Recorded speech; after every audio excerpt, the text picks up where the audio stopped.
Never seen a smile so big on my little old lady's face until I tell her I'm going fishing all weekend. Pack up all of my bacon, I make plans for 7:45, and I swing around, pick up my date for the weekend. Some reason she seems to please when I'm leaving. There's something I'm missing when I'm gone fishing. When I'm gone fishing. When I'm gone fishing.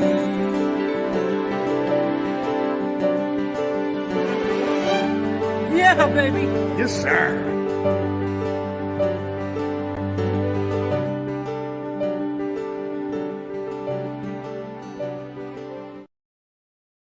Well, good evening. I'm really excited about tonight's show. First and foremost, hello to all of you that have joined us. As you can see, Yvonne is back. We got our Ladies' Night segment back, ready to go. Steve Shaw's with us. How you doing, Steve? Richard Dunlap's always in the house. Always a pleasure to see you as well, Manny. Luke, lovely to see you too, sir. A few announcements. As I said, it's awesome just seeing you folks show up here. Jay Barnews is back. Yes. Unfortunately, Big Jim will not be with us. We'll put our thoughts towards him just because he is he's traveling back and forth from Ottawa with Tammy. So our thoughts are with you guys. Hopefully you get there and back safe. All is well. It ends okay. Also, I wanted to mention, now that I see Eve here, he wanted me to mention something so that we can keep his uncle and godfather in our thoughts. Unfortunately, both of them have terminal cancer. It sounds like, from what Eve is saying, their time is coming. It's near, and I don't know that they're ready for it, but needless to say, it's happening sooner than they had hoped for the entire family. And man, I tell you, it is a devastating illness, and we need to find a cure. Something fierce, something fast. So Eve, with all of us, dude, our thoughts are with you and the entire family as you prepare for your uncle and godfather and their passing. It's sad, man. Unfortunately, I watched my father go through it, so I know what your family's dealing with, and it's not fun. It sucks. And Eve, we'll be thinking about you, bud. So on that, hopefully you can find some comfort, man. As I said, I know you're dealing with it well, but it is a struggle. And if you ever need anything, man, don't hesitate. We got a whole bunch of friends here that would be willing to step up, and sometimes maybe just talk. Sometimes people just need to talk, and we need to listen. Anyway, as I said, we'll be thinking of you, dude. I also wanted to bring to light, of course, some of the posts that you're seeing. We have just concluded our CFN and OFC Nation retreats. I want to thank Horwood Lake Lodge for hosting our 5th annual this year. They will be hosting our 6th annual next year, and we are really looking forward to you folks coming. I don't want to post the price because I don't know if they have to increase it or not. Things are going up, as we know, right? And as I said, for $875 for the entire week, that includes a place to lay your head, all the food you could possibly want, and a boat rental. It is a fantastic place to go. Have a look.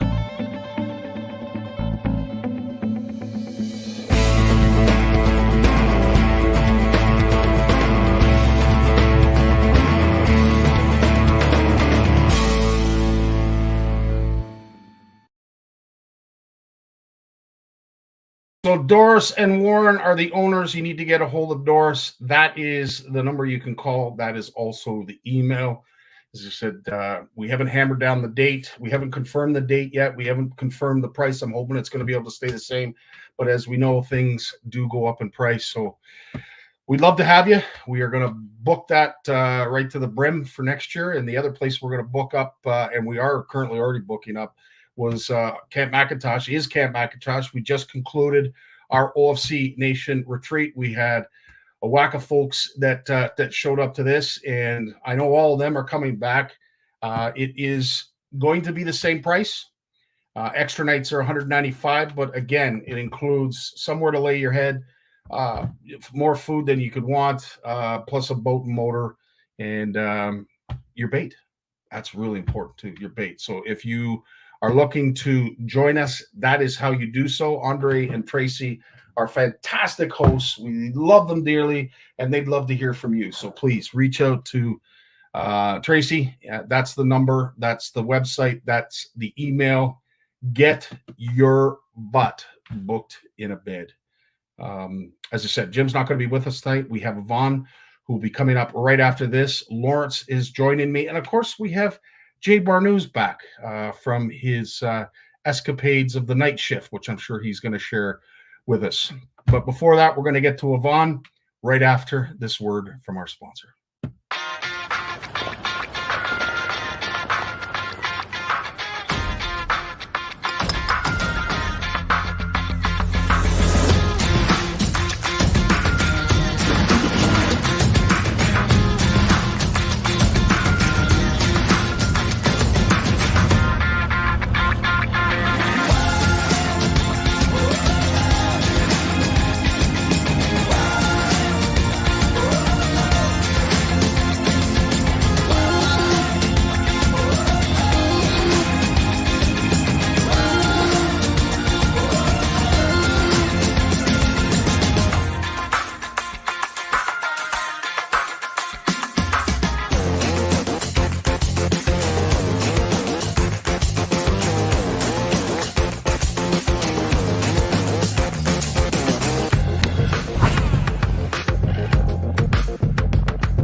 The one and only, there she is, Yvonne Brown. How you doing, Yvonne? I'm great. Scottie, how are you doing? I'm fantastic. You know what? We've missed you. I missed you guys. It's great having you back. We love this segment. We love the ladies. But I feel terrible, Yvonne. Usually I have some videos or you have a guest that I put some stuff together. I mean, I feel naked. I'm glad I'm not, but I feel naked not having anything ready for you. But no, that's okay, because it's really just me like stopping in and saying hello, and I'm back, and I don't have a guest for this segment, but I hopefully will rustle one up soon. That's awesome. That's awesome. Busy fishing, busy doing family things. You're usually a busy lady. Didn't do a whole lot of fishing this year, but definitely trying to do more family stuff. I have a second grandchild now. Yep. I guess he's almost 4 months now. Chloe. Her name escaped me for a second. And then the other one's in Quebec, and he's just over 3. So they keep me hopping, and just trying to spend more time with family and friends recently, and hopefully getting out on the water. We bought a second boat, mostly for me to use this year, and I was able to bring it up to one of our events at Bark Lake, and it was kind of my first time away with the boat on my own and without Tom's help. So I still can't do the launching bit. That's next year's lesson. Sure. But we did practice. Like I did practice just, it was important for me to know how to run the boat and feel confident in it when I'm on my own. And so my sister, for the first time, came to the event. So she and I fished. She actually caught more fish than I did. It was great. Yeah, we had a great time. Well, as I've seen with some of your posts, you're getting ready for 2024 and the season that is with OWA and all the number of events that you have. I know you're here to explain some of them, all of them, but we'd love to know where you folks are going to be next year, and perhaps if there is a possibility that some of our following can join, we'd also like to have that ability as well. So I will allow you to get her done. Do your thing. Well, I do have an announcement. This is the first time we've had people will hear of this in the public, but Ontario Women Anglers now has a board of directors. So I'm the president, Leslie Dungog, who has been with me since day one, the very first seminar that I ever did back in 2013. She's our vice president. Jen Brooks, she's our secretary and treasurer. And Tanya McLean, she's a director serving in sort of an advisory capacity. So we're working towards becoming an incorporated non-for-profit in hopefully 2025. So there's a lot of steps that need to be done. I ran a nonprofit charity for 20 years, so I'm well versed in all the legal requirements and what we have to do. And it's not easy. We deal with Next Gen, and tip of the hat to the board up until this point that have done a great job keeping it on the rails, if you will. Because there's a lot of moving parts with a nonprofit incorporation that you do. You need folks doing their thing, pulling their weight, taking care of their skills and whatever department they're in charge of. But it's a lot of work. So I do wish you all the best, because it's not easy. Thanks. Well, we've got a good team. I mean, outside of the board, we have another 14 ladies on our volunteer team. And so they've done a great job this year of organizing a lot of the events, running the events, doing the planning. And they've been a great help, because I'm trying to back off. I'm trying to delegate some of my responsibilities to other people. And they've been quite accommodating. And because like my life is changing just with grandchildren and family and whatnot. And I would like to, I think it's time too for me to pass on some of these obligations to other people. Well, Yvonne, how long have you been sort of spearheading? I mean, listen, we all have those go-tos. Steve Shaw and Walter are my two right arms. You also have a core group of ladies that go to bat for you. But how long have you been sort of running as the flagship of OWA? I started the concept in October 2012. Wow. And I did the first we just did seminars, like the Anglers Education seminars in 2013 in the spring, because I was still doing tournaments at the time. So I didn't want it to interfere with my tournament schedule. But then we started incorporating fishing into these seminar days. And it's just, it's boomed in the best way possible. That's awesome. I really noticed too, more and more, especially this year and last year, that when I go to events, it's not, fishing is fun and it's a big part of it, but it's seems to be becoming less important than it, for all the ladies to get together and just to, so many of them meet new friends or reconnect and, they do things outside of Ontario Women Anglers, and it's really become a very strong community of female anglers. I can ask you this question, because we do share sort of the same position, responsibility, whatever you want to call it. But I get a kick out of when we go to an event, whether it be a meet and greet or one of our CFN retreats or OFC Nation retreat. I love seeing sort of the regulars come back. There is something to be said when you meet new people. When there's new people at these events, it truly, for me anyway, it truly feels like you're doing something, like you're building something. Yeah, I'm sure it's the same for you. Yeah, we had a Muskie Intro to Muskie event we did with the Kawartha Lakes chapter of Muskies Canada again, and we were at Scotson's Point this time on Buckhorn, and there was a group of 5 or 6 ladies that I had never seen at an event before. We opened it up to non-members after the membership signed up, and then not too long ago, I posted like a save the date in February. We have an ice fishing weekend coming up. And one of the 6, messaged me immediately, said, okay, we're really interested. We all want to come. What's involved? Do we need to have an ice hut? And I said, well, weather dependent, you probably should. She goes, oh, my husband used to have. So she ended up, it's not even winter. She went and bought one. Wow. And she's so keen on going. Well, the group of them are. So we have met, a lot of new ladies at our events, which is awesome. We never really put a lot of emphasis on growing the membership, but it's great to see new faces or existing members bringing friends and family in, and It's just, it is wonderful to see. Well, and a lot can be said too about growing a following or a membership community, whatever you want to call it. I've always been a firm believer that, yeah, power in numbers, 100%, but I'm more about quality. Yes. I don't want 100,000 followers if I'm going to be, for 8 hours of my night dealing with drama and confrontations.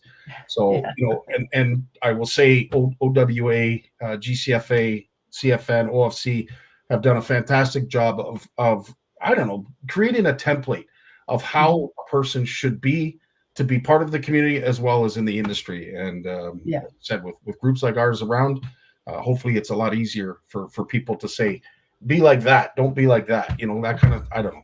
Yes. Yeah. You do like to see people out there,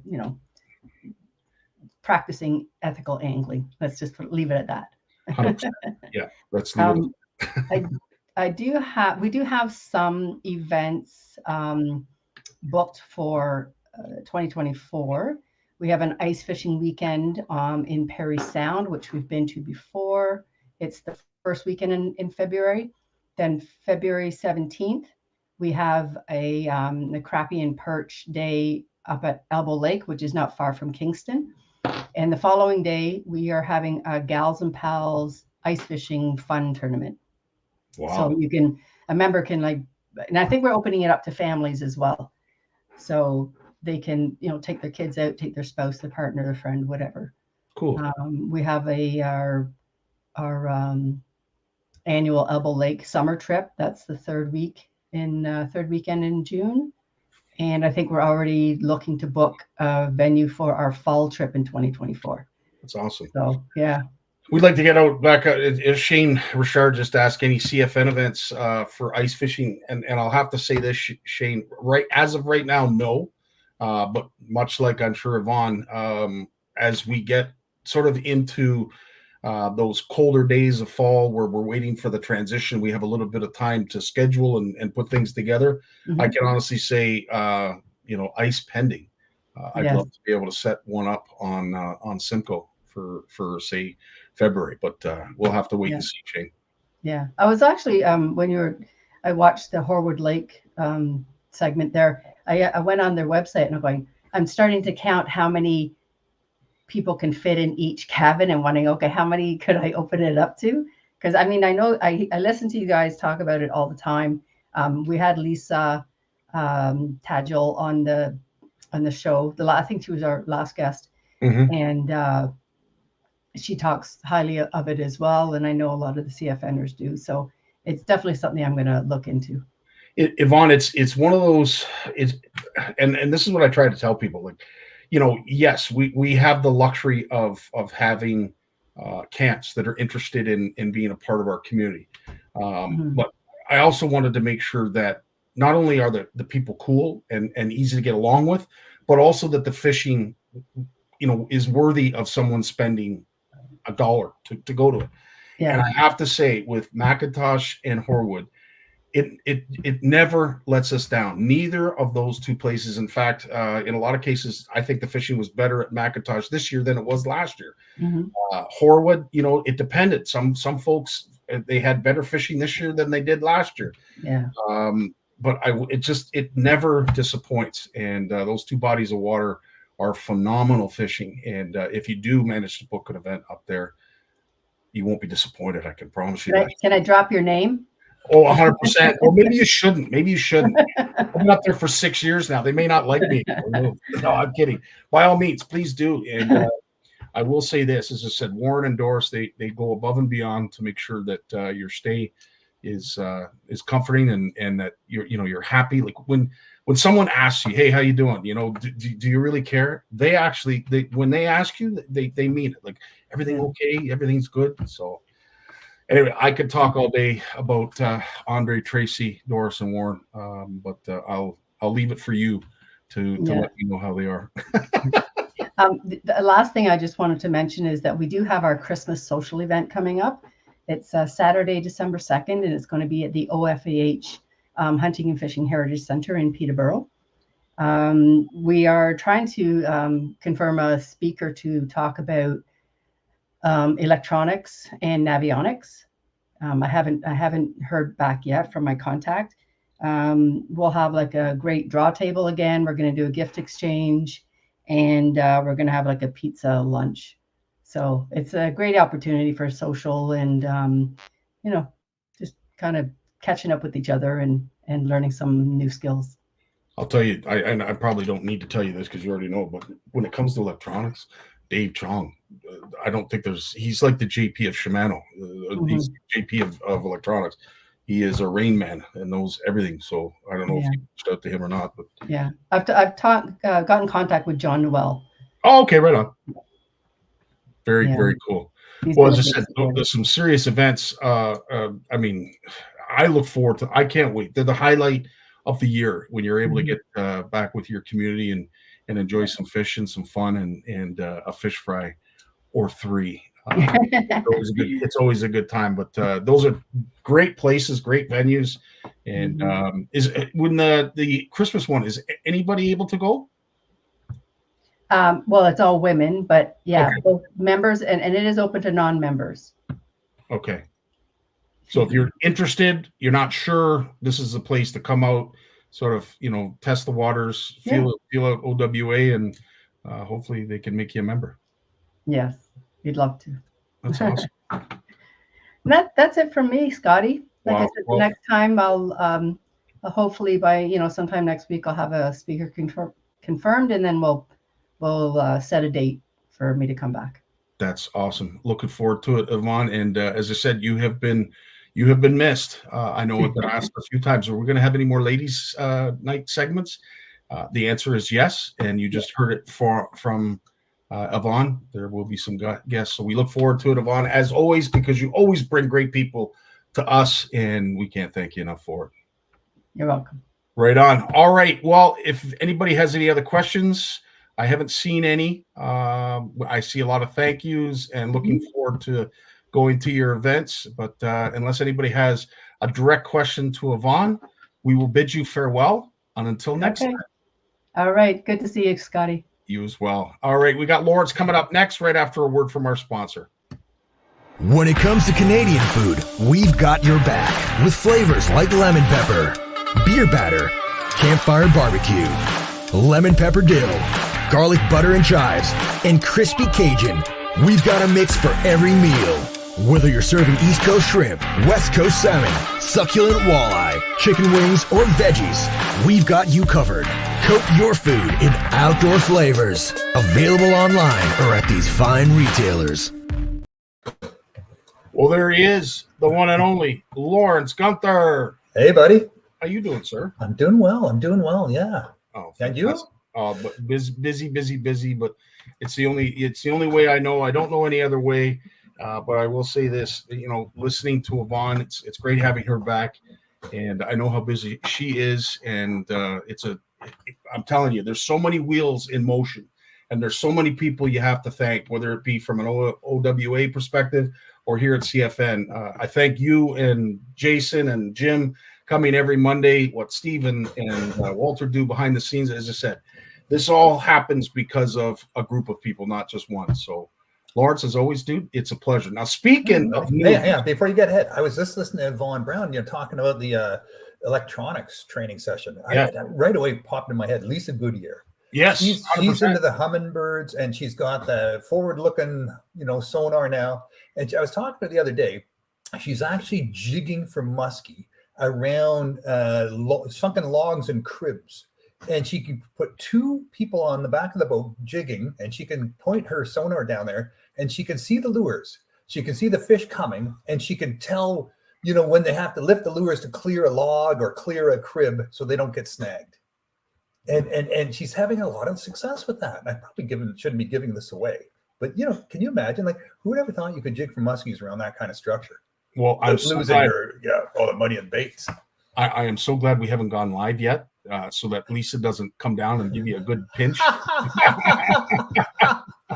You got to buy the technology before you get to do that. Yes. Oh, yes.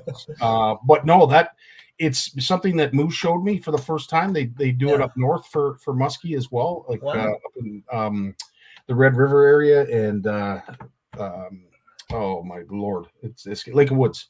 Okay. Yeah, it's an interesting technique, has been proven very effective.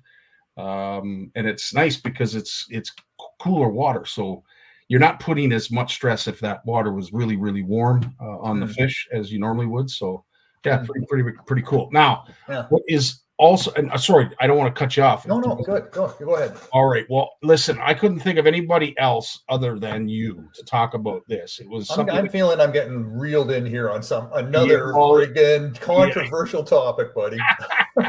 It's not controversial. I'm fighting now. Yeah. If it's not controversial, we're not talking about it. As simple as that.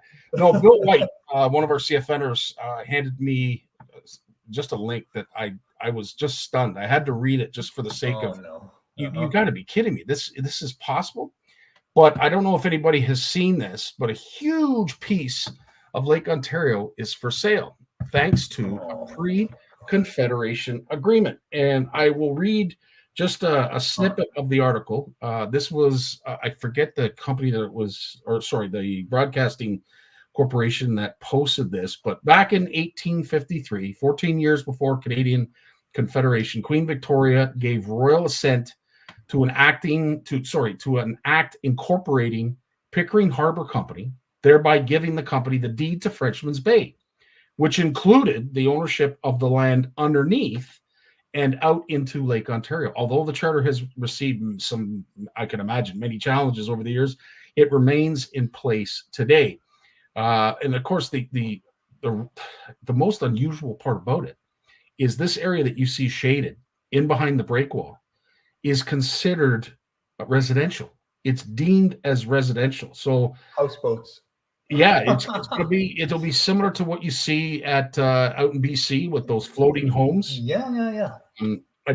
As I said, it's quite an article, and it goes on and on and on. Do you get a nuclear power plant with the deal? Throw that in. They throw it in. I'm glad you mentioned this though, because some of the developers that they're going after are the ones that created that palm tree in Dubai. So I don't know where this is going to go. I don't know how it's going to end up. But first of all, I was stunned to see that water could be sold, like at least the area.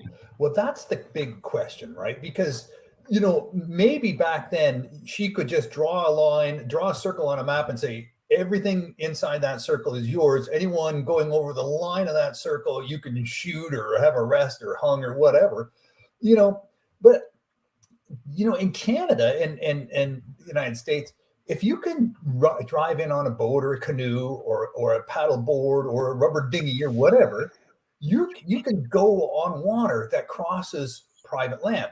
And I know this, like, we owned a section of the Credit River, just a small piece in Georgetown. Well, it was in Norval, and we owned one bank, and we owned under the river. We owned the land under the river and up the other bank. But if someone came walking down the bank fishing, they should probably ask for permission. We never insisted on anything like that. But if we did make it private, you could still paddle through. You could still paddle through as long as you didn't touch down, right? As long as you didn't get out of the boat and come ashore or start wading, as long as you didn't touch the bottom. But you could paddle through. And if it's navigable water, you cannot deny people access to that water. So how are they going to keep people out of this bay? I mean, how are you going to? This is a huge, huge bay. Yeah, I don't know. I don't know. And there is this thing that we have to deal with that they don't, out west, which is ice up. Not too often the Pacific Ocean ices up, but Lake Ontario does. So these floating homes, these luxury homes that they go on in the article to talk about, there is certainly a concept of high-end luxury floating homes in places like Rotterdam, Amsterdam. They're going about it the right way in terms of turning it into a tourist attraction as opposed to just residential. I do like that aspect of it, but I am a little cautious that all of a sudden you're now taking away access to water, and I'm not for that. I have a friend of mine. He had a 3-story houseboat out on San Francisco Bay, and there was a bunch of them, and it was getting very popular. And they build these houseboats almost with concrete hulls. They have a furnace room in the basement, storage, it's first floor, second floor, multiple bathrooms, no motor. You want to move, you hire a tugboat. Yeah. And there was hundreds and hundreds of them tied up, with docks and so on in San Francisco Bay. And then the municipal leaders of San Francisco said, you know what, all those rich people out there not paying property tax. So they mapped the bay, and they assigned street names to the docks and addresses to the houseboats, and they started sending out property tax bills. Well, they all just sort of called the tugboat and got towed across to Oakland Bay. and that's now where they live. So now they have to take the boat, the bridge across to get to work, but they're still not paying property taxes. But that's a lighter side of this story, right? I mean, you're right. I mean, who's going to live on a houseboat in the wintertime if you have to put bubblers around it and you're dealing with that wind coming off the lake and all of that? It's not pleasant. I mean, that's not. I mentioned I was in the UK a couple of weeks ago. I was walking along the canal there, and in London, there's canals. Yep. And they have houseboats. They have canal boats, and people live on them year round. They have restaurants on them and shops, and private, and all is just tied up one after the other along the canal. And I'm thinking that's the way to live, right? That's so cool. But that's not Canada. That's not Canada. No, and Mike Moren's interesting. How ironic that he is been researching Ontario laws about shoreline ownership, coincidentally. Yeah. And it's incredibly rare to have ownership of riverbeds. The Crown generally owns all water from 20 meters from the water, according to several lawyers. So, again, this predates the Confederation of Canada. So, and what I'm more interested in is that agreement is upheld. I would be surprised. What I'm surprised at is that at the time of Confederation, some of these laws would either be grandfathered or destroyed altogether. Well, a deed's a deed. I mean, look, we made deals with First Nations communities, and they're coming back and saying, look, that's a deal. You have to honor this contract, and they're winning these court cases, right? This is all pre-Confederation stuff. So. And it's interesting that I'm just surprised. As I said, that it's holding precedence, and it still has that kind of power, even though the entity that granted it doesn't exist anymore. Well, I think this reminds me of a story I covered over the last number of years. A man who belongs to a fishing club in British Columbia, and not the coast, but inside British Columbia. And in British Columbia, they have a system. Everyone has huge ranches, but they also have right-of-ways so that you can cross the ranch, so you can go from point A to point B without having to take a 15-mile detour around 3 mountains, because the ranches are in between the mountains. And if you can't go through the valley, you have to go around the mountains. Yeah. So they have the system of right-of-ways. They also have an understanding, a legal right to public water. And if that right-of-way takes you to that public lake, or that public water where that lake is, you can drive across that person's land, park, take your boat off the trailer, launch your boat, or just stand on the shore and fish, because it's public water and it's a public lake. Well, there's this rancher. He's the son-in-law of the man who founded Walmart in the States, and he bought this property up. I think it's something like 30,000 acres, and he fenced off the public access. He put a gate up.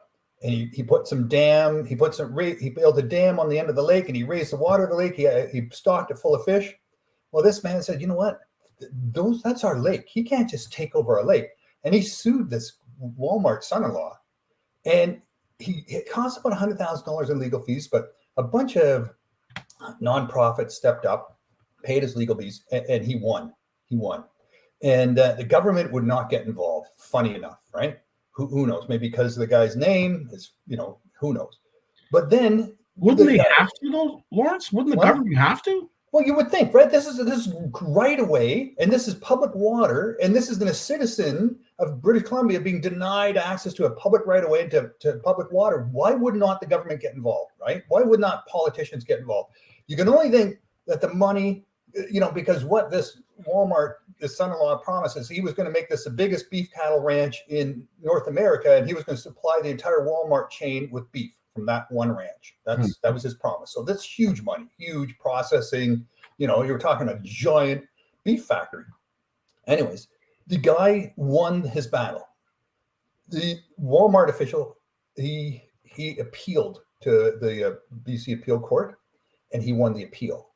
And then he sued the guy for his legal fees. You take me to court, you lose, you pay my legal bill. That's the way it works in Canada.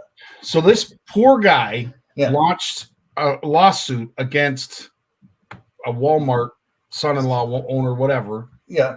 to uphold the easements into this private property. This Public is lake. basically what. And you're saying that the province nor the country had to get involved. Because to me, those easements would have to be upheld by our federal government, by our provincial governments, and it would be them that would have to rule on this. So, Yeah. So they would not get involved, and no reason. They just silence on the whole thing.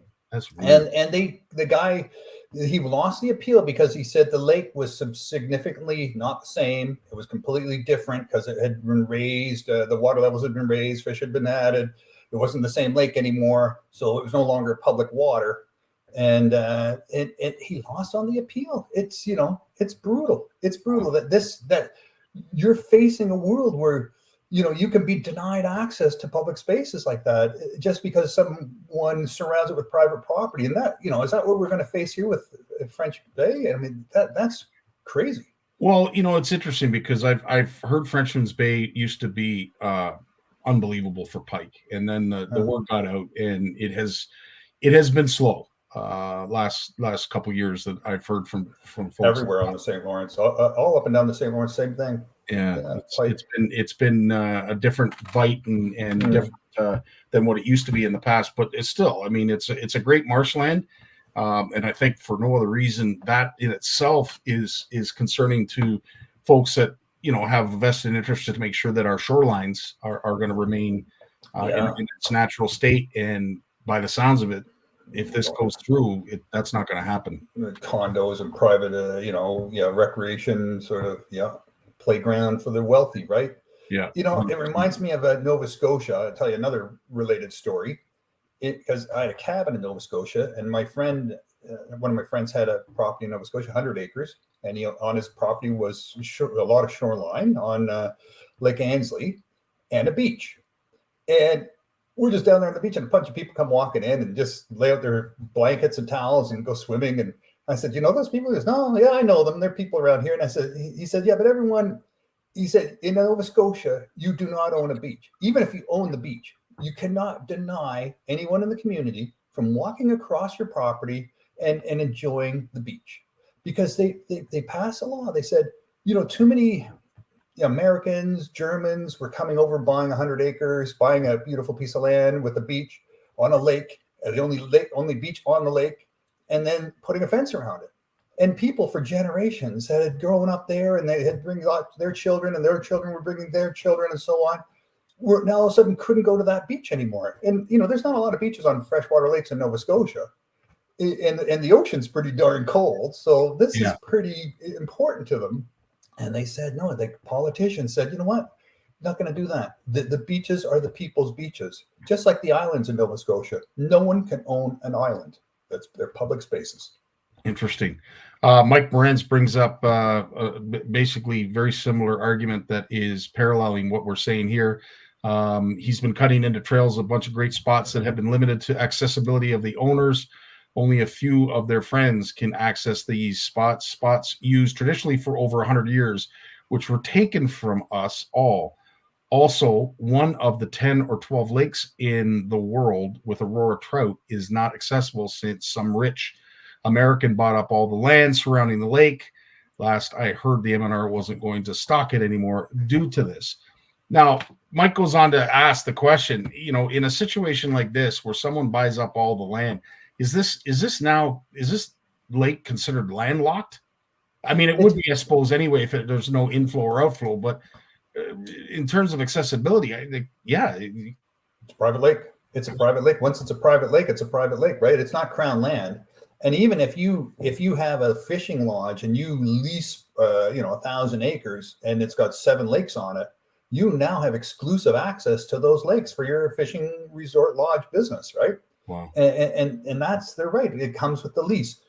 And fair enough, it's a business. They're trying to create tourism opportunities. They're going to put a road in and a path or whatever, an ATV path to get to those bodies of water so their customers can enjoy them. They don't want just every all the other local people now utilizing those paths to enjoy those same bodies of water, right, and fish them out or whatever. So, the whole idea is that you come to Canada and you have this beautiful wilderness exclusive, experience of fishing by yourself on a body of water kind of thing. Yeah. And people pay top dollar for that. But I don't know. I think we're going to have to question this, because people are buying huge, swaths of land. Shoreline on big lakes has been all bought up. There's only so much shoreline in the world, and now you have people like going around into Blue Mountain area, right? They're not they can't afford the Muskokas anymore, so they're going up there and they're buying 100 acres, 200 acres, 500 acres, making the lake private. And what's going to be left for the working person and who lives in a suburb or an apartment? Yeah, and 100%. Richard brings up a scenario that is, I think, very close to what we're talking about in terms of the privatization of a landlocked lake, and having exclusively private to whoever purchases all the land. Outfitters in Quebec, as we know, they have the rights to the lakes. And in a lot of cases, there's a lot of arguments out there that suggest that Quebec's got it right when it comes to the management of their lakes and waterways. But again, it comes back to accessibility. I would never want to see accessibility taken away. And to Alicia's point, yes, easements. The biggest issue, of course, is insurance. Who's responsible for that land if someone gets hurt, what have you? But well, in Quebec, it was such a problem that Americans had bought these fishing lodges, created these private fishing camps in Quebec. And they were for Anglophones from Montreal, and all the executives that had the big companies in Montreal, and they went north, and they had these private fish camps, and they had entire lakes to themselves, just for themselves and their family and executive friends or whatever. And this was all around Quebec. And then I think it was the 70s. The Quebec government said, why do you have all the best fishing for just a handful of non-francophone Quebecers? And they took them all back. They took them all back, and they set up these things called ZECs. And they gave it to the people to set up a committee of citizens to now govern that property and all the lakes in that property. And you can go fish there for $5 or $2, camp there, whatever. It's public access. Guaranteed. Interesting. Corey brings up, of course, the Ducks Unlimited scenario. You have to be a member in order to access their property. I mean, that part I get. And of course, they're doing it. They're taking ownership of this property for the sake of protection. But you know what? I've seen them make it impossible for anglers to get in. There's a bay, or Lockerbie Bay on the Ottawa River. They created a burn across the mouth of the bay so that carp couldn't get in there and destroy the duck habitat. You can't get a boat in there. Not used to be able to. Now you're lucky. You have to pick your moments if you're going to get in there, and a lot of the summer you can't get in. Well, I will say this story will evolve through time. It's going to be interesting to see how it looks going forward, who the developer is that they choose to develop this land and go forth with it. But I would imagine there's going to be lots of consultation, lots of public meetings, or it'll just be sold, and we won't know about it until the sold sign goes up, and it's too late. Yeah, or there's that. Anyway, I'm sure you've got some other tidbits and news and what have you that you want to share, Lawrence. I got a couple, buddy. Let's start off with the most popular one. You know what were we talking about? Oh yeah, the Ganaraska. Oh yes. What did you say was going to happen to that? It was going to close. As there's a petition around, 20,000 people have signed it. Yeah. The person who put the petition out said he's tired of seeing all the garbage along the shore, the gutted fish, the fish being hounded in shallow water. He's got 20,000 people have signed this petition. And this is the thing, and I'm so glad. I don't know if George is with us tonight, but last night he made a comment last week that was bang on. I had no return comment to make, but it seems that he's right when he says the MNR has never shut down a body of water due to poaching. I don't want this one to be the first, but it appears that it's going to be.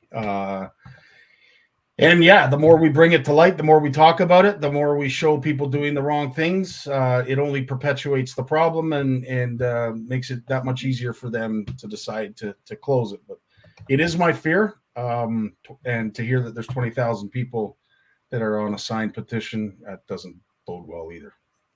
It's from Corbett's Dam to Robertson Street Bridge. And they say right there in the petition, this is a popular place for anglers and for members of the public to go watch the salmon.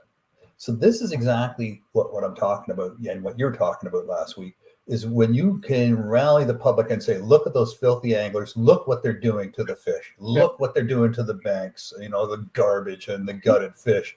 And you just raise this sort of ire of the public, which is exactly what this one individual is doing. And he's probably using these videos that other anglers have posted to shame other anglers, right? Okay. So that right there, Lawrence, you're 100% right. And I will say this, as someone asked me this past week, what would you do? Well, I'll tell you what has to stop is the shaming. We got to stop shaming people. We got to stop posting videos where you're shaming people. If we're not willing to go down and have a conversation with a person, then the last thing we should be doing is shaming them with a video on social media. That's feeling good about this, having this moral outrage and feeling good, because that's the problem. Is we get into these echo chambers and we pretend we're moralistically outraged about this activity and everyone agrees with us and we feel great about ourselves for having these expressing these feelings. It's not helping anything. It's not helping. What would have been helpful if these anglers said, "Hey, let's lobby to get some garbage cans down here and an outhouse." Yeah. There's thousands of people coming down here. Where the heck are the garbage cans? Where the heck is the public outhouses? This is a public space. We should have some service down here, not treating us like, dogs. Yeah. If you had a public space, a public walkway, and near a park, and there was thousands of people coming, there would be an outhouse, there would be a garbage cans, it would be there. Well, and to Steve's point, it's time to change the topic, Scottie. You're 100% right. We've definitely talked too much about it. And to Steve's point, if 20,000 names are on that petition, I can't imagine there's that many anglers on that petition. No. Yes. Okay, here's some good news. All right, let's go. Okay, Lake Partner Program, the Federation of Ontario Cottagers Association. So Terry is a friend of mine. He's the CEO of the FOCA, they call it, Federation of Ontario Cottagers Associations. They have 2,500 cottage associations that are members of this association. Each association represents a lake in Ontario. The cottagers get together, right? It's a pretty powerful lobbying firm. When they go to Queen's Park in Toronto, man, they get to see the minister. Let me tell you. So they get stuff done, is what you're saying. Oh yeah, because they're working together and they're not out there, shaming each other. They're working together. So they have a program called the Lake Partner Program. It's been going for 25 years. They have 600 lake associations that collect water samples and submit the water samples where they're tested. Phosphorus, calcium, chloride, clarity. These are some of the things they're testing for. Over 1,000 water samples areas are taken every year. If it's a shield lake, it's once in May. If it's not a shield lake, they're taken every month. And this is purely for water quality that impacts fish health. This is nothing to do with swimming, right? Nothing to do with E. coli. This is all about, is our water healthy? Is it? Well, I was at a conference last Saturday. Watersheds Canada is there. You have to know the new CEO of Watersheds Canada is a former Ontario Federation of Anglers and Hunters, the communication director there, Robert Pye, a friend of mine. And Robert's, I've been working with Watersheds Canada for 7 years, not working with or working for, but pushing them, encouraging them to embrace fish and fishing. I said, you talk about shorelines and naturalizing shorelines. Why do you stop when you get to the water? You should be talking about the plants and the health of the water right there along the shore too, right? For habitat for the aquatic, like fish. And they said, they were reluctant, but then they got into it. They got into it, but then they would never mention fishing. They would only mention fish. And they told me once, Lawrence, we have donors that are anti-fishing. So we cannot publicly work with Bluefish Canada because you guys represent angling. So they always talked about fish, but never fishing. But now that's changed. Now they're actually talking about fishing because you can thanks to their new CEO. So they were at the conference. FOCA is a big believer. They're, these cottagers, they fish. So they're interested in healthy fish, and keeping their lakes healthy. So there's a lot of movement happening. We're partnering with water rangers for fish, water quality and fish health. We're partnering with earth rangers around shoreline cleanup and families and so on. So there's a lot of movement where these environmental groups are actually, swinging back to the middle a little bit and embracing the millions and millions of people who fish, who will fish again, who still have a fishing rod and want to teach their kids to fish and grandchildren fish. It's really, really good news, on so many fronts. Margie says it was a great workshop. Margie. Hey. Yeah. Margie's with us tonight. She was presenting. Yeah. That's awesome. Well, as I said, you are constantly affiliated with some influential people, movers and shakers. So it's nice to see that trend is continuing with you, Lawrence. Have you got any other news for us? I've got another one. Yeah. The federal government did capitulate to the Public Fishery Alliance in British Columbia. It did establish a public salmon fishery this past season. And it was based on a selective mark fishery. So they could harvest fish that had the Oedipus fin removed, indicating that it was a hatchery fish. And then they could let the wild ones go. Let the wild ones go and spawn. Those are the ones you want to regenerate in the rivers, not the hatchery ones necessarily. But the hatchery ones are good for the orcas, good for the people, good for the tourism. It's a $8.3 billion fishing industry. $8.3 billion the recreational fishing generates on the west coast of Canada. So for them to not have a public fishing program recognized by DFO and supported by DFO was absolutely crippling. Can you imagine all the businesses and people that were being put out of work because of this? And just people that couldn't even put their boat in the water. Why bother? So it was very successful.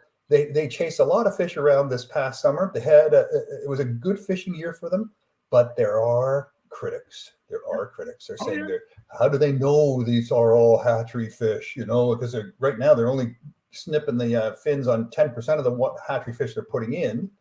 And what about the wild fish that they put back? What happens if they die after they're returned? And we need those. So there's still some critics out there trying to shut the whole fishing down 100%. This is a visual thing. We got to stay on top of this and keep supporting our friends out there on the West Coast. Well, I will say this, there's been extensive training of the orcas out there, making sure that they only eat the hatchery raised fish. So let's not discard some of the hard work that's being done. As I said, I don't know how this training has evolved into, them going after kayaks and after the rudders of sailboats and all these other things. But, I guess it's unfortunate situations that have arose because they digress from the training of eating the. Oh my goodness! So it's good. It's just over the top. Shut up, Scottie. Over the top. No, it's over the top. Come on. We scientists are saying there's lots of salmon milling around in the southern parts of British Columbia. They're around. Anyways. I got one more thing. You want one more thing here? Absolutely. Okay. All right. So this came out of a men's magazine. I didn't order the men's magazine. I just saw it when I was skimming through one of my sources. And not that I'm not a man. Not that there's anything wrong with that. Yeah. So they did a study of over, I think, 1,700 men who go fishing. And some that didn't. They had a control group of non-fishers and others who fished. And they said the ones that fished reported a 17% improvement in their overall mental health. And the ones who went fishing a lot reported a much higher level of mental health well-being. So there you go, folks. Get your doctor's note. You're going fishing. So, on that, and not to be cheeky, because a lot of us have made that, that claim. Wouldn't it be great if we get a doctor to prescribe us fishing? I know. But this actually happens down the States. It's a thing. Like, people are actually, they have prescriptions written for them for a daily dose of fishing or a weekly dose of fishing. You must go fishing in order to maintain a healthy mental state. Like, it's an actual thing. Yeah, I met a psychotherapist on a lake just north of Ottawa here, and he was out fishing by himself in a boat. And he came out, we were just chatting, and I said, "What do you do?" He goes, "I'm a psychotherapist. I live here." And he said, "I take many of my clients fishing. That's what I do. I take them on the boat and go fishing with them, and they feel so much better. We talk, we fish, we decompress. Yeah, it's scary. We know this works. Yeah, Steve, I love Steve's comment. Sign me up. Yeah, I'm with you, dude. 100%. Go back to school, get your psychotherapist, and then you can go fishing and be paid to do it. Yes, 100%. And Sonia is hoping that she reads a couple of these articles in women's magazines too. No kidding, Sonia. Yeah. No kidding. Right? Like, why is it just the men? That's awesome.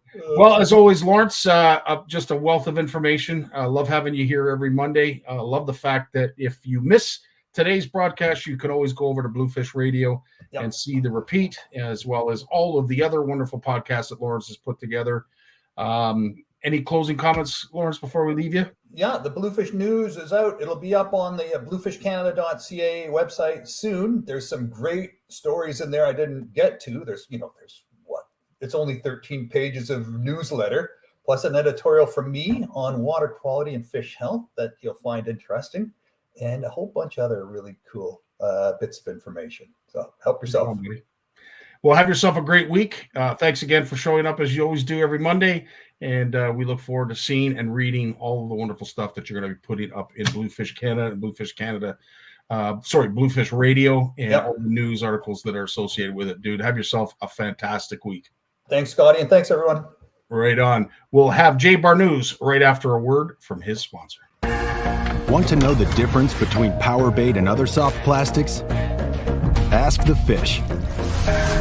Berkeley scientists have thousands of flavors tested on thousands of fish. Natural, man-made. Every bait that's ever hit the water. No matter the shape, size, or color, power bait is the only one that is scientifically proven.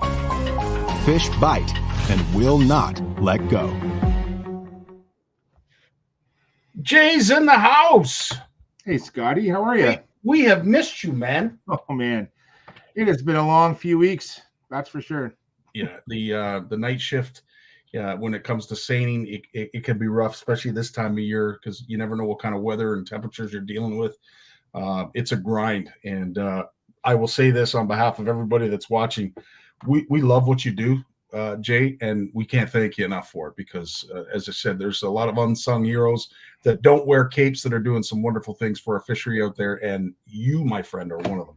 Thanks, man. It's been I was doing some administrative stuff yesterday, and I realized that I think I've been on the road 22 weeks this year so far. Jeez. Not done yet. Still got a couple weeks to go. So yeah, it's been a long field season for me. Looking forward to just look.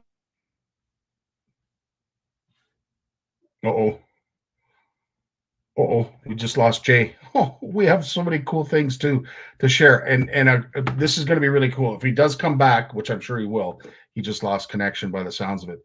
Yeah, there he is. He's back. I'm back. He's back. Jay's back. I knew you'd be back. As soon as I heard. I'm not sure what happened. Well, you could hear it charging, and I think something was charging. And anyway, the irony with this is that I've been away all friggin' summer, and my docking station has decided it's still on vacation for some reason. So I've literally jerry-rigged this whole thing tonight because I got Amazon delivering some new parts tomorrow to fix all this nonsense. I got wires running everywhere. So that's just how it is these days. Well, listen, I was so excited to hear that you were back. I've put together some really cool videos, some things that are fun facts, as well as new things that are coming up in ice fishing. But before we get to any of that, did you want to talk at all about what you were doing the last couple of weeks? Yeah, sure. It's kind of a cool project. Back in 2005, I was a much younger person then, and we did a study on Lake Erie, looking at. So we sampled historical locations for a species called channel darter. But when we're doing these surveys, like this, we look at everything that we catch. So we're literally dragging a beach seine along beaches of Lake Erie, which is, we've been talking about beaches tonight, and there's in Lake Erie, there's some beautiful beaches like Long Point, Peely, Rondo, but there's not a lot of public beaches anymore. A lot of it's been built up with cottages. And so this historical survey was done in 2005. And then again in 2010 or 11, some sites were done. But basically, this project was replicating what was done in 2005. So I got to go to sites that I hadn't been to in almost 20 years.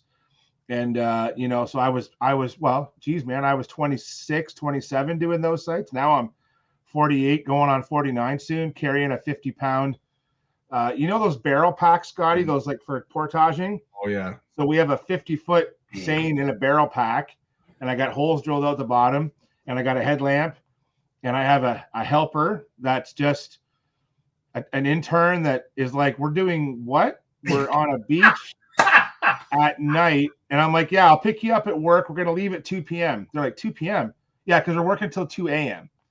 And then we're going to work. Then we have to go to the motel, get a late checkout. And then at noon, we have to drive to the next motel, because each motel is like, I had to figure all this out. It's like strategically positioned to each spot. So then we would do 3 sites a night.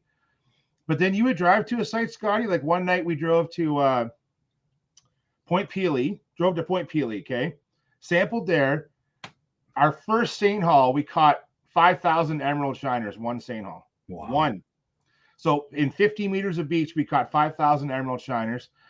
And I didn't want to process. We do this in the fall to avoid emerald shiners. And because what happens is, handling emerald shiners, like, I'm just going to fish kill on my hands. I'm in a national park. I don't want this on my conscience. So, and because the water temps, so the way the winds push that warm water around, right? So the one beach we were at the night before, the water was 11 degrees. At Peely that day, because it was a west wind blowing all day, the water temperature was 14. So those emerald shiners were just gathered along the beach, and you could see them on the surface, like feeding as the sun was going down. So we went over to Hillman Marsh, and it was blown out from the wind. So then we drove all the way to Erio at 12:30 in the morning, sampled Erio, and then drove all the way back to the motel in Leamington, and then went and did Peely the next night. So because the way the winds are, Scottie, there's sometimes we'll start a site at 12 midnight, and I'm thinking, I need about 2.5 hours to finish that site. I got to do 5 samples. I'm on the 4th sample. So our samples are 50 meters each. So 250 meters of beach, 5 samples. It takes about 20 minutes to do a sample. So at one moment, the wind is the first 3 sites, Scottie, beautiful wind, like calm, but it was rolling during the day, but the waves had calmed. And then literally within 20 minutes, the wind went from, on my wind meter, like it doesn't even register, to 30 kilometers an hour. The wind went from the northwest, went all the way around to southwest, and we had to stop because I have a tech on the outside of the seine on the deep end, and I can see that the headlamp going up and down because they're trying to jump the waves so the water doesn't go down their waders. But so I don't work when there's waves, because you just can't, because these beaches are so shallow, right? Yeah. Like you get literally the waves are cresting on the beach. So that's how it's, dude. I've just been chasing the wind and trying to get out of the wind and it's not only that we're sampling that time of night, but we're driving around at 2 or 3 in the morning trying to find places that are out of the wind, because each beach has a different angle slightly. So I always joke on here about that Windy app, and dude, that Windy app is my bread and butter. Like I sit there and use it constantly. At the same time, I can pull up to Colchester. So, dude, I hit all the major walleye spots, right, in the Western Basin. I went Detroit River, Colchester, Kingsville, Leamington, Wheatley, Erio. I did them all. I did Port Bruce, Port Burwell, and Port Stanley, dude. I hit every beach. Holy smokes! Yeah. Wow, that's incredible. Well, George has mentioned that a red devil is the best presentation to use for darter, but he's also Yeah. wanted to know, what's the season and limit for these Oh, channel God. shows?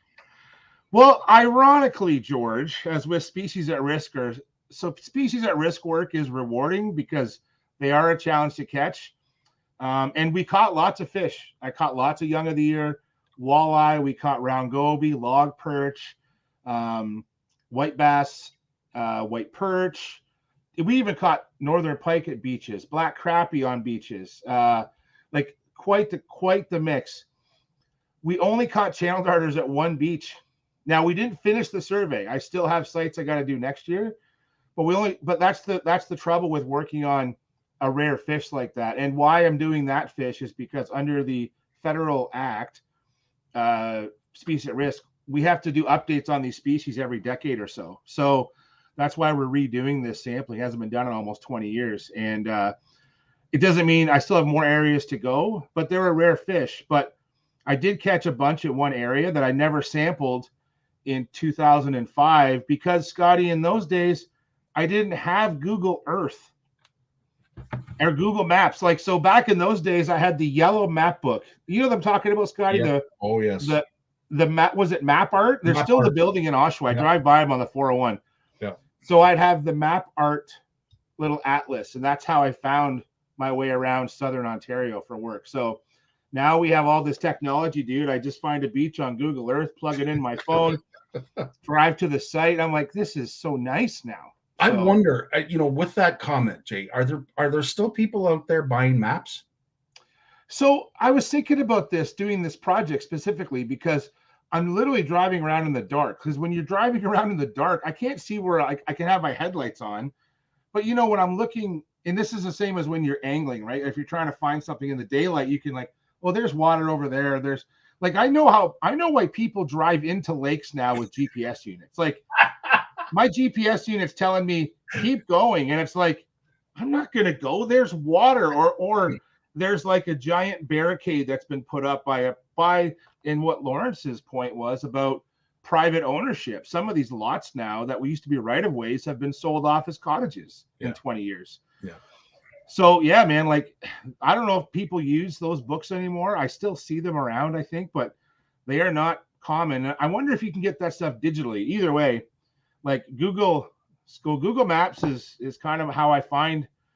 So that's how I find it. I mark it on my desktop, and then it's in my phone, and then off I go. That's how I find most of my sites for work and for play, for fishing. Interesting. George is sharing that Nipissing 2 2-week index netting survey was completed last week. We think we found some sand shiners, probably from a bait bucket. I'm going to assume that sand shiners are not native to that area. Probably not. So there's it's a tough say with bait in Ontario. Long gone are the days where emerald shiners all came from Lake Erie. There's different sources for them now, but in Lake Erie, when you're catching all these emerald shiners, you're catching things like mimic shiner and sand shiner. Now, they're not invasive. They're not a bad thing, but they get moved around a lot. And the difference between a mimic shiner and a sand shiner is basically one has 7 anal rays, the sand shiner, and the mimic has 8. That's really the only deciding character between. There's a little difference in the head shape and a little, they're both silvery, but mimics have a little bit of coloration on their caudal peduncle right before their caudal fin. Mm-hmm. That's it. They're really, and I can see a sand shiner and I can know it's a sand shiner because I've seen hundreds of them, or if not thousands of them, but they're hard to tell apart, especially when literally, Scottie, mittfuls, and you can see. So I actually showed the interns I was working with. The one asked me, why are people so concerned about round goby? And I showed them why, because I said, you're used to seeing these. So we were catching gobies that were like this big. So they're about 70 millimeters. They're not huge, but they're not small. Yep. They got that green color. They got that black spot, right, Scottie? You flip them over. You can see that little dorsal fin pelvic fin that's fused. But a lot of the gobies we catch are 20 to 30 millimeters in size. So a 20 millimeter goby, it looks like, excuse my French, it looks like a little goober. And that's what I call them. I call them goobers. There's a goober. There's a goober, because it looks like a little drop of snot. It's true, like little green drop. You can't even see the dark spot on it, really. Wow. But I know it's a goby because I've seen thousands of them. And you find these little tiny gobies, and they literally, Scottie, when I'm dipping my dip net into my fish bucket, when I'm processing, when I'm getting down to the bottom, those little goobers will stick to the net. Like they're like little tiny green dots. Those are the ones that get transferred. That's what I believe. Yeah. Those are the ones that get moved around. The big ones aren't the problem. It's the little guys that we can't see. 100%. So, well, I was thinking about you when you said you were doing all this sampling on Lake Erie. And a fun fact when it comes to fish and water, I had no idea. Have a listen to this. Holds less than 2% of the water in the Great Lakes. It's home to over 50% of the fish in all 5 lakes. So I'll play that again. yeah. While Lake Erie holds less than 2% of the water in the Great Lakes, it's home to over 50% of the fish in all 5 lakes. So think about that. That's remarkable. Yeah. 2% of the total fresh water, but yet hold all of those fish. And it's not surprising, really, Scottie, because of the productivity of Lake Erie. It's just has so much productivity in it's still like people. It's not that easy to catch fish. When you hear that, if you're new to angling, you're like, oh, I need to go move to Lake Erie and catch all the fish I want. It doesn't work that way. I still see a lot of boats coming in complaining that the fishing is no good. But it's true. Lake Erie has a ton of fish. If you look at it by volume, like if you think about Lake Huron, Lake Ontario, Lake Michigan, Lake Superior, they have these massive pelagic open water areas that are just, there's fish moving through, but they're not there all the time. But whereas on Lake Erie is just like, there are some deep areas for sure. Mm-hmm. But I'm going to bet, even when it comes to walleye fishing, Scottie, offshore, a lot of anglers are in less than 70 feet of water, right? 100%. So there's a lot of Lake Erie. I'm not sure what the average depths are, but it's hard to put an average depth on Lake Erie because you have the Eastern Basin, Central Basin, Western Basin, and they all behave differently. But there's literally fish everywhere in Lake Erie. If you drive across the lake with a good sonar unit, it's almost endless the fish that you're marking. Now, a lot of those fish are freshwater drum, channel catfish, walleye. There's lots of steelhead, rainbow trout in Lake Erie right now. It's amazing how many fish there are, and the biomass is there, but it's not all sport fish. So that article is that quote's a little misleading because we have to know that there's gizzard shad. Dude, I hate gizzard shad. They're slimy and they smelly. Oh, dude, they smell awful. But you catch a lot of gizzard shad. So a lot of that biomass of fish is not sport fish, but there are a lot of sport fish. Lake Erie is loaded with sport fish compared to other lakes. That's for sure. 100%. Very, very cool. Okay. You know how I love gadgets. I love new things, things that are DIY. Yep. I saw this and I thought of you because, of course, you love your frogs. With a frog. These little suction cup hangers, you probably have one laying around the house. This little metal hook off. This back piece here, take a pair of scissors and try and cut it flush.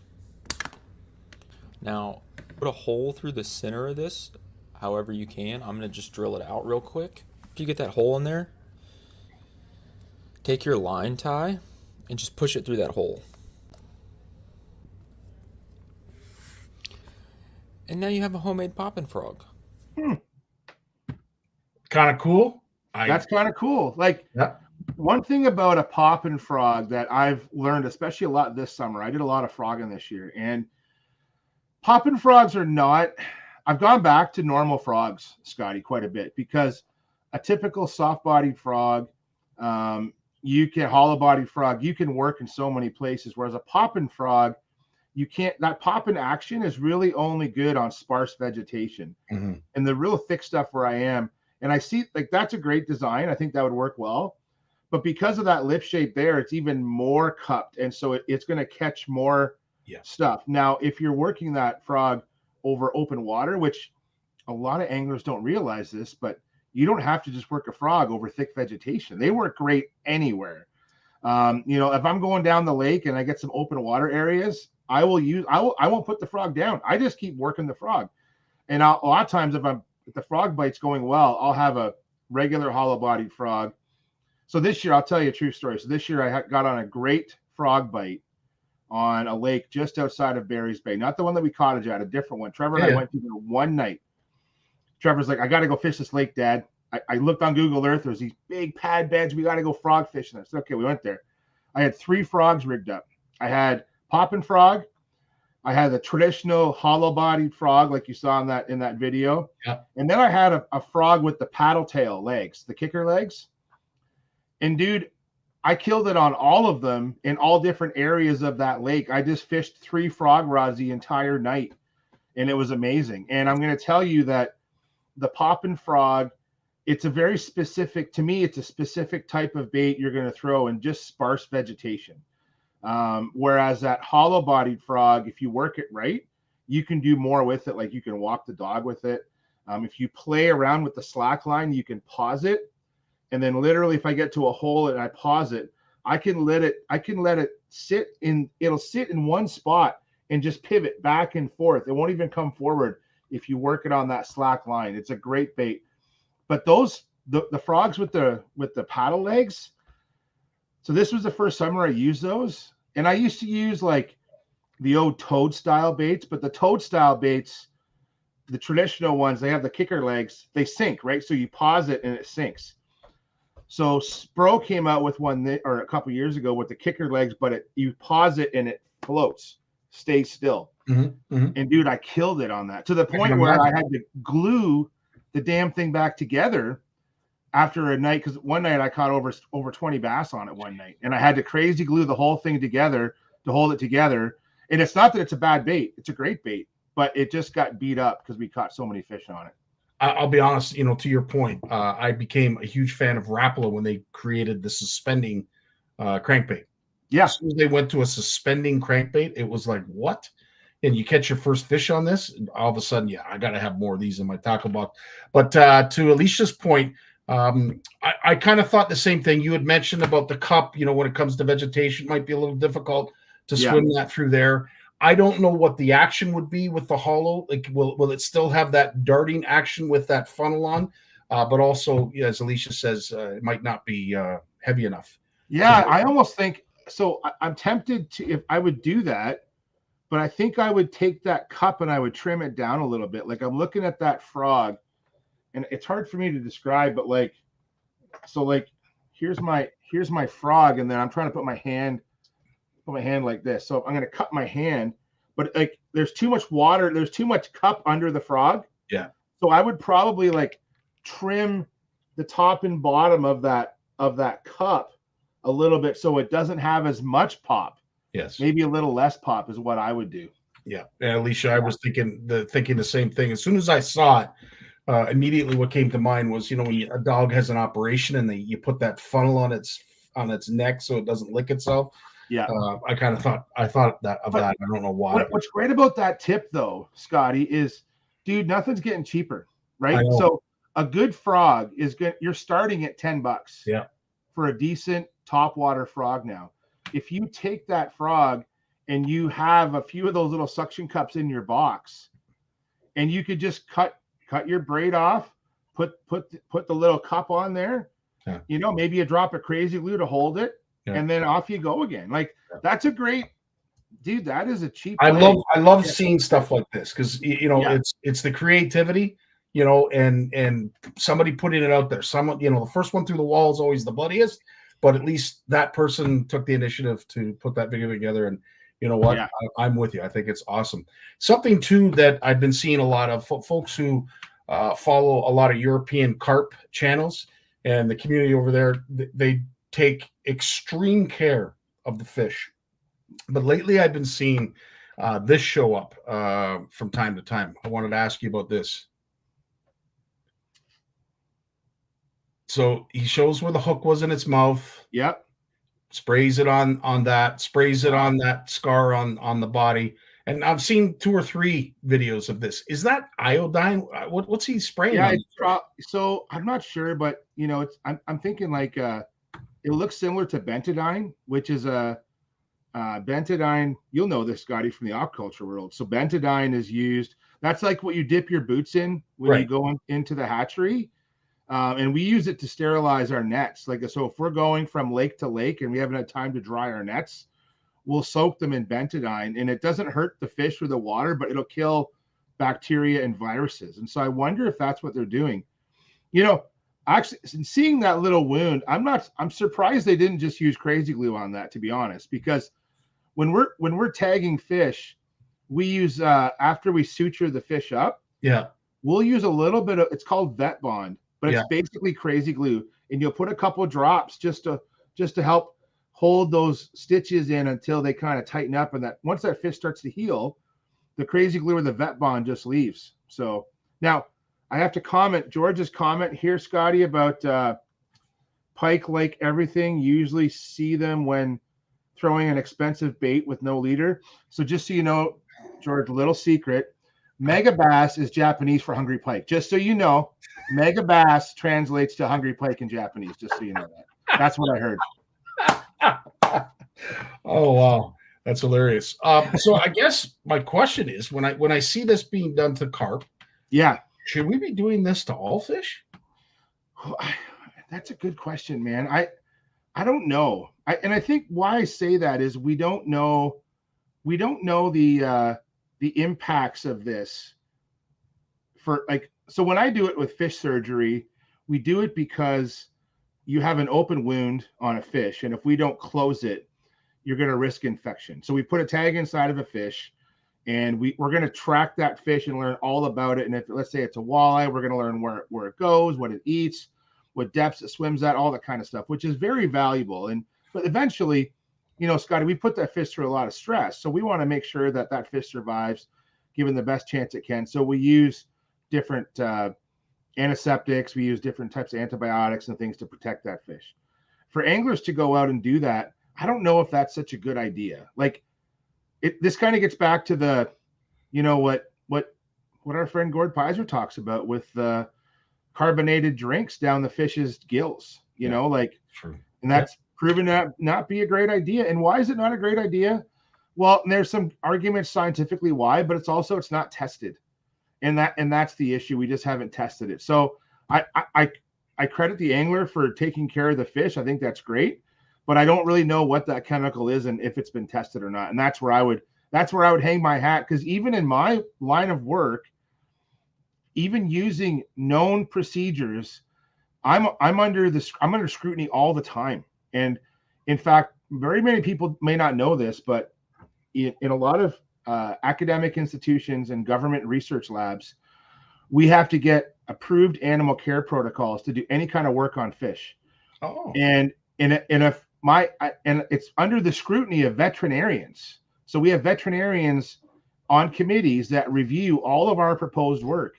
And it's not so bad, Scottie, when we're catching fish with seine nets and we have a high, like maybe a 5% mortality. But the minute we're tagging anything, we are under serious scrutiny, to the point where even if you have a ton of money invested in tags and staff and time, your project may not get approved by animal care, and you're totally starting from square one again, and we have to prove what we're doing will not harm the animal. We're under a lot of scrutiny, and a lot of it's coming from that sort of, you know, within other government groups, but also within the public sector.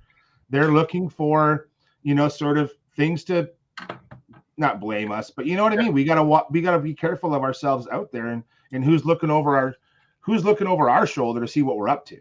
100%. Right. So and it's weird when the experts are under such scrutiny from other experts, and we're all in the same field trying to do the same thing. But I understand why we have to be like that. We have to defend everything we do. And even to the point where, Scottie, that when we publish papers, we have to in there reference our animal care like protocols and how we were approved, even to get them published sometimes. So it's a lot of work and a lot of scrutiny. 100%. People have no idea. It's funny. So yes, in regards to some of the things that I thought of, Sonia, you know, I thought of immediately lamprey, those lamprey marks. That would be a great thing to spray that mist on, or that Yeah. medication. But also to Alicia's point, it's just here we go adding more chemicals, right? Yeah. To the water. So, or is it? Sorry, it was Sonia. I guess another chemical being added to the water. So yeah, Sonia, 100%. So there's that as well. Yeah. It's interesting, but when I saw it, I immediately thought of you, and I thought, well, if they're doing this for carp, and I know how much that is a blessed animal over there. They love their carp, and if they take that such good care of it, I just thought, is it something that we're missing the boat on over here that we should start doing it? But as Sonia mentioned, it's very, very hard to get that chemical here in Canada. So ice fishing, I know folks please don't get upset with me. I had to say it, but it's coming. It's coming, man. It is around the corner, and of course, there is going to be the ice fishing show that's going to be up at the International Center. So we're looking forward to that. But some new things that I picked out that I have not seen before. Perhaps you folks have. I just wanted to bounce some of these off you, and I think the first one, although a little expensive, if I have an ATV, I'm really thinking about getting this. TV enthusiast who enjoys fishing, check the incredible compact tents offered by an American company. Wow. Actually, they're more like small houses. Some even come with insulation, furniture, and an automatic setup system. The design of these houses is cleverly done to avoid adding extra width to your ATV. The model for the Can-Am Defender, for instance, measures 2.3 by 1.8 meters, providing enough space for 2 people. In the latest versions, there are no automatic features, reducing the weight to just 45 kilograms. You can get one of these houses for $2,100. So it's got a bit of a price tag, and it might not be for everybody. Obviously, I love the fact that it's compact. It's easy to use. It's easy to set up. What I'm not a big fan of, and maybe it's just me being a heavy set guy, you have all that weight right there. Yeah. You know, you put a heater in there, you're starting to shrink the ice a little bit, whatever. You stick in one spot. No problem for you because you're running all over the place. But for some of us that perhaps maybe aren't as nimble, you're sitting in one spot. You've got all that behind you. Although it's easy and it's kind of cool, I have a fear of putting that much weight close to you. Yeah, that's a good point. You know, like, so you're basically, what they've done is they've taken what would be a clam Yukon and strapped it onto the back of or incorporated it into the shell on a UTV. Yeah. Right. So, and that UTV in that image, you know, it also has the tracks. Yeah. So it's quite the setup. So I don't know what the weight of that is, but yeah, it is a configuration that you need the right place to use that. But I'm going to guess, though, that if you're going to make that investment, you know, this is something that I talk with folks about around here, and they ask me, like, why don't you own a machine? And I'm like, we don't get enough ice around here. Like, you're on foot 90% of the time down sort of I'm talking south of Toronto. Like, so basically everywhere north of Toronto, so which includes like Lake Simcoe and the Kawarthas, they tend to get more ice than us down here. Down here, we're close enough to Erie that we won't get enough ice. And to have a machine like that, like maybe a week or two a year, which unless I had serious mobility issues, I wouldn't consider it. It'd just be such a waste of money. But other than the weight, Scottie, if you lived in the right area, it's a smart investment to do something like that. And what's interesting about that too is think about, you don't need, like, assuming you're not overweighting your machine too much. Like, now you're getting into what your machine is rated for. Yeah. But, you know, you don't have to have a sled. You don't have to have, you know, a hitch to deal with, maintenance on your runners, on your sled, all that kind of stuff. Like, you just drive it on your trailer and you probably get to the ramp, back it off, and off you go. It kind of makes sense to do it that way. 100%. And Alicia just touched on that about her Argo, that they're only able to use it a couple times. I was thinking more for our buddy George up in Nipissing. That would be a great thing for Nipissing. But to your point, further north, where you're going to get that ice. And Richard, you think just like I do. Yeah, that's an expensive package. That whole thing put together with the side-by-side and everything. Yeah, that's an expensive deal. Something that is a little less expensive, but it's interesting. that they're looking at all aspects of what we need during hard water, and technology is making modifications to make it even easier for us to Model, use. these shovels can change into scrapers or chisels. What's more, on the back side of the scraper, the designers have added cup holders where you can stash small items like hooks and sinkers. The shovel is named SnowTech, and the creators claim that it's the greatest invention since the dot matrix printer and the AC. But this uniqueness comes at a price. If you want a SnowTech, be prepared to shell out $41. Okay, I don't know if $41 will break the bank, especially when he just mentioned, the $2,200 awning that goes on the back of a 4x4. But yeah, I mean, I like the concept of this. I mean, you're going to bring a shovel anyway, right? Is this something you think you'd buy? Yeah, dude, I have so in that small shovel right there, the smaller version that he get in that video. There's two versions. I have it's a clam shovel by Clam. Yeah, and it has a telescopic handle like that. It doesn't have the cup holders on the back, or if they're there, I haven't noticed. So maybe I need to take another look at that. But I use the small shovel, and it's, I don't always bring it with me on the ice, but what I'll do is when I get to the lake, I'll decide if I want to use it or not. But it is nice to clear the snow, and it's not so much to pack the snow around the shelter, but it's just nice to actually have, if you can clear the snow out from under your shelter, you get that, you deal with that slush issue right away. And it is sometimes sweaty work clearing that snow out, but boy, it can make life a lot easier when you're on the lake if you don't have to deal with melting slush in your hut. So yeah, a little shovel like that. I have one similar, and I make use of it pretty regularly. I like them a lot. Yeah, no, it definitely comes in handy.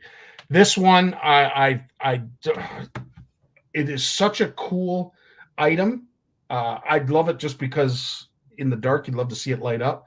But I don't know if something like this would be practical for the kind of angling that we do. But I've been wrong before. Keep an eye on multiple holes all by yourself. Well, these rods have got your back.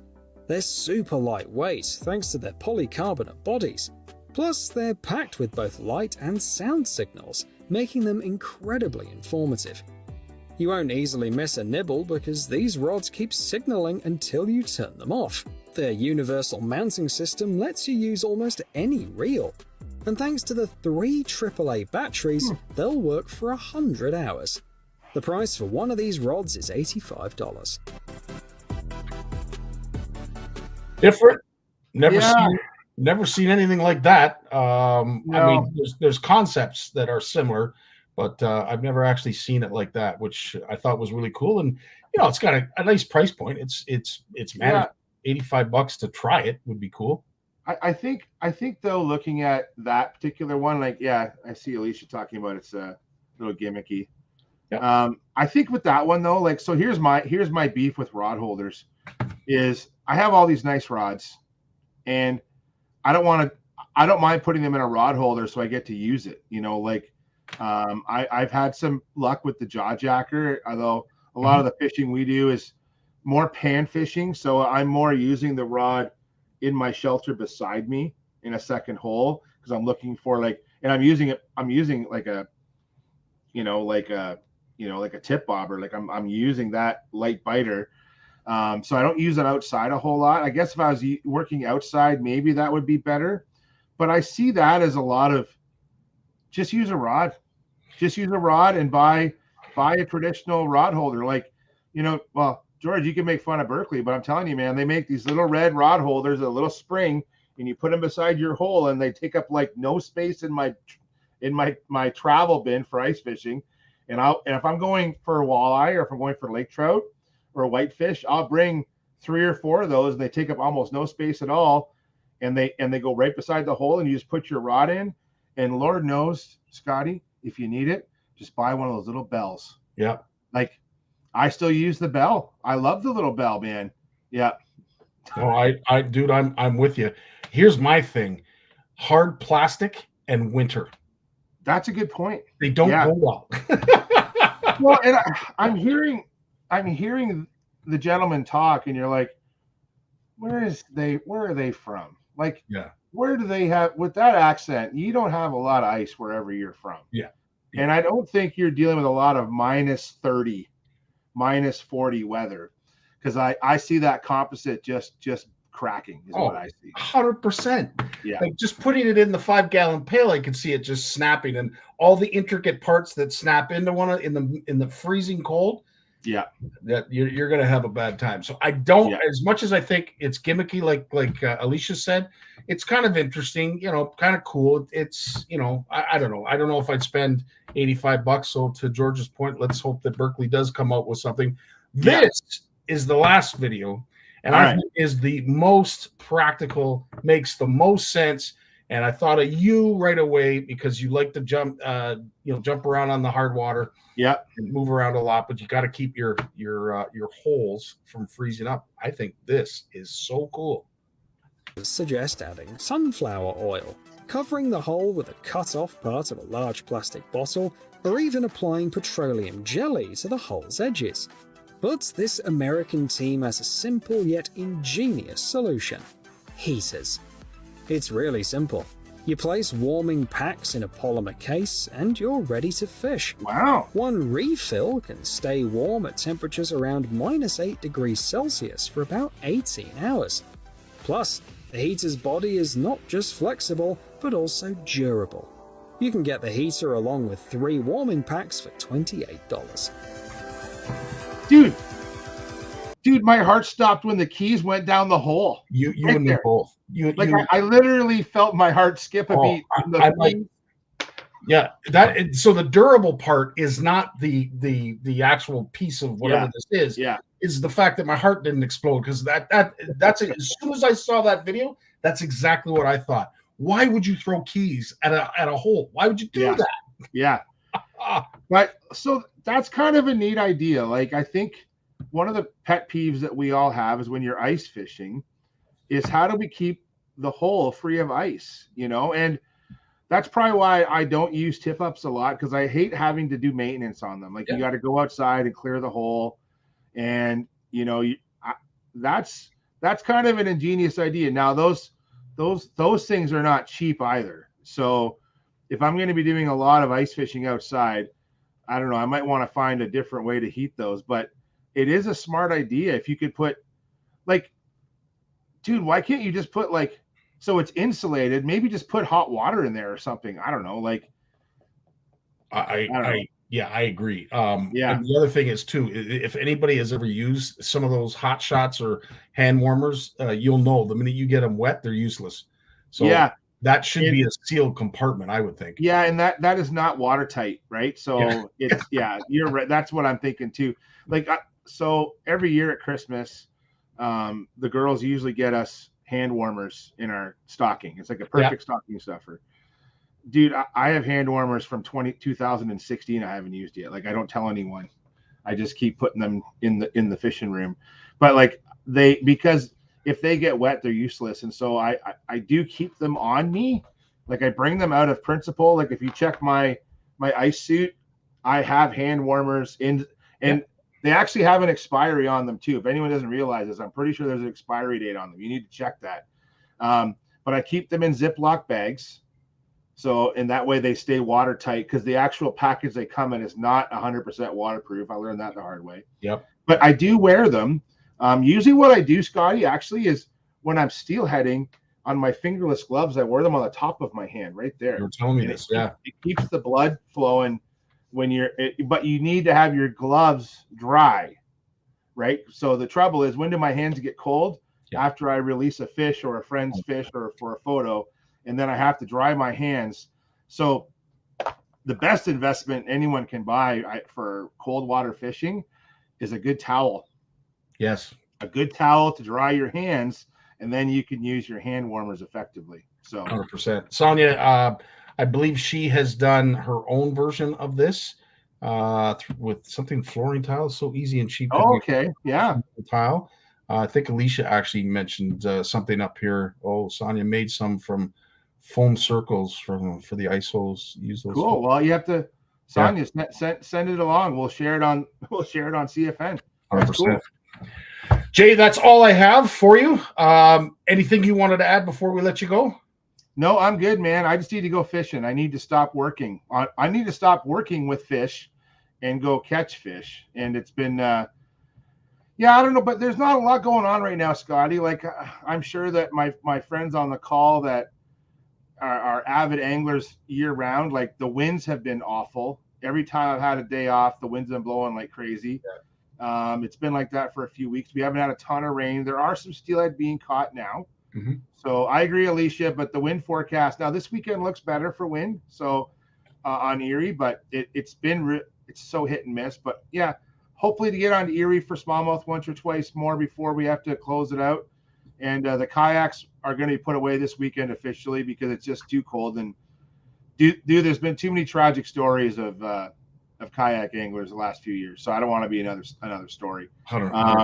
But I got some steelhead to catch, and I've been organizing, getting my office sorted out here, not just for winter of work and writing reports, but also a winter of fishing prep. And I even told Trevor we got to work on cleaning up that garage because we got to get ready for ice fishing season. He's like, "What are you talking about, dude? Ice fishing season is like 6 weeks away. It's 6 weeks. Like we gotta be prepared." So yeah, so I got some, and this is part of the problem, Scotty, with us who fish year round, is sometimes you have to pump the brakes a bit and like, okay, we still need to put crap away from like, I got flipping sticks in the garage still that I'm not going to use. I need to cut the line, put the jigs back the drags off. Like, and that is one problem of fishing all year round is one weekend every about 3 to 4 months, you got to pump the brakes. We're not going fishing. We're going to get everything ready. And that's part of living the year-round angler lifestyle, man. 100%, dude. I myself, I got to stop working as well. I have the same problem you do. Work seems to be coming first and foremost. It is football season, so it is nice to sit down and watch a few. But I know this isn't what Alicia's talking about. I know. George, yes, 6 pounders all day long, baby. Trevor was trolling the Raytrowskis on Facebook today, sharing memories from 2 years ago and 5 pounders off on Lake Erie. So I'm sure that my son is quietly implanting a seed going, I wonder if we can get back out with the Raytrowskis this fall. I'm sure there was a method to his. He seems so nice, Alicia, but he really has ulterior motives. So 100%. Just so you know. 100%. And Mike, I'll have to agree with you, dude. This was definitely the most interesting part of my day also. So yeah, great show tonight, man. As always. Right on, dude. You take care. You have yourself a great week, Jay. Thanks, Scotty. We'll see you later. Thanks, everybody. Man. So that's a wrap. We are lucky to have these folks. Yvonne, for coming on. And nice to see her. It's been a while since we've seen Yvonne. It was nice to see her. Lawrence is always full of news, facts, and things that we need to know. Jay is that guru. He is that encyclopedia that we all wish we could be. But we're glad to know him so that he can be it for us. And of course, I can't say enough about you folks that you come here every Monday and support the channel and what we do. I thank you for that. I know, if Jim were here or the other three, Yvonne, we'd say the exact same thing. Without you folks here, this just doesn't happen. So thanks for being a part of something really cool and really interesting. On that note, Tourney Tuesday is going to be back tomorrow.